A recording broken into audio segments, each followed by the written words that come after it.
तन तन नहीं रहता, मन मन नहीं रहता, जानत तुम ही हुई जाई। फिर उसकी प्रत्येक चेष्टा साधन है, फिर उसकी निद्रा तप है, उसका चलना यात्रा है, उसकी वाणी फिर केवल जीवन शून्य वाग विलास नहीं है, फिर उसकी वाणी बोध है। आपको स्मरण हो तो प्रथम दिन मैंने चर्चा आरंभ की थी कि कभी कभी ऐसी स्थिति आती है जब सत्य सत्य को कहता है, जब स्वयं सत्य अपनी बात कहता है, फिर उसमें न तो कोई दुविधा होती है, न भ्रम का कोई लेश होता है। बड़ी गंभीर बात, लेकिन बड़े मीठे स्वरों में श्री कबीर जी फरमाते हैं कि सोया क्या करे और जागन की कर चौंप। ये बड़ी प्यारी बात मुझे लगी। कबीर कहते हैं कि जाग मत, क्योंकि जागना तेरे हाथ में नहीं है। मोह निशा सब सोवन हारा, पर जागन की कर चौंप, कम से कम जगने की चाह तो कर। हरदम हीरा लाल है,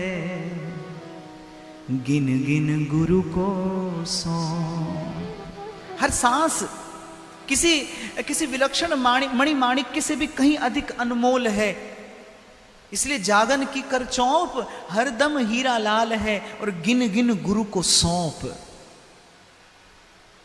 और बस ऐसे ही किसी हृदय जिसके भीतर में सत्य प्रकाशित हो गया है, उसकी कोई एक बात, उसका कोई एक विचार, उसका कोई एक वाक्य, उसका कोई एक शब्द, और कुछ भी ना हो, न विचार न वाक्य न शब्द, उसका कोई केवल एकमात्र संकल्प, सब साधनों को निरस्त करते हुए, सब साधनों की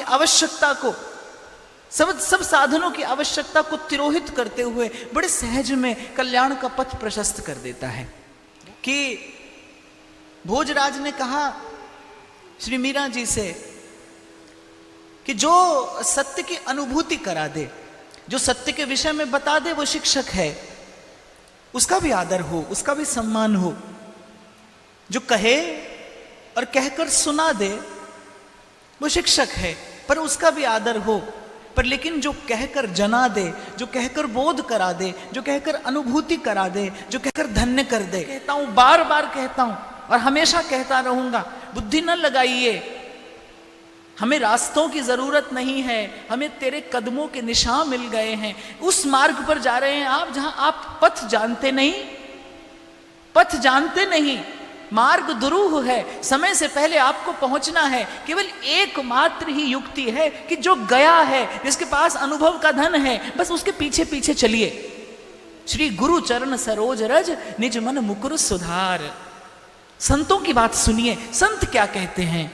संत कहते हैं कि इस झंझट में मुझे नहीं पड़ना, मैं तो सीधे सीधे श्वास श्वास सिमरै गोविंद, मन अंतर की बिन सैचिन। यही तो भोजराज ने कहा मीरा से कि मुझसे साधन होने का नहीं। आपकी तरह हाथ में करताल लेकर संतों के बीच में नृत्य करना, यह भी मेरे वश की बात नहीं है। इन हाथों ने सदा खड़ग धारण की है, तो अब करताल धारण कर पाऊंगा कि नहीं, मुझे संशय है। भजन और साधन का मेरा अभ्यास नहीं है। भोर से लेकर सांझ तक मुझे व्यवहार में निरत रहना पड़ता है। इसीलिए मैं तो आपके चरणों पर आश्रित हूं। कभी आप जब अपने प्रियतम की सन्निधि में बैठी हो, कभी आप जब उनके निकट बैठी हो, तो बस कभी मेरी चर्चा उनसे कर दीजिएगा। और चर्चा करने योग्य भी मैं न हूं तो कोई बात नहीं, उनकी सन्निधि में बैठकर मेरा स्मरण कर लीजिएगा, मेरा विचार कर लीजिएगा। बस इतनी प्रार्थना है आपसे मेरी। क्योंकि जो वैभव आपने अपनी भक्ति का मुझे दर्शन कराया है, मैं जान गया, मैं समझ गया कि आपकी सामर्थ्य क्या है। आप चाहें तो अपने एक संकल्प मात्र से मुझ जैसे अपात्र का कल्याण कराने में समर्थ हैं, सक्षम हैं।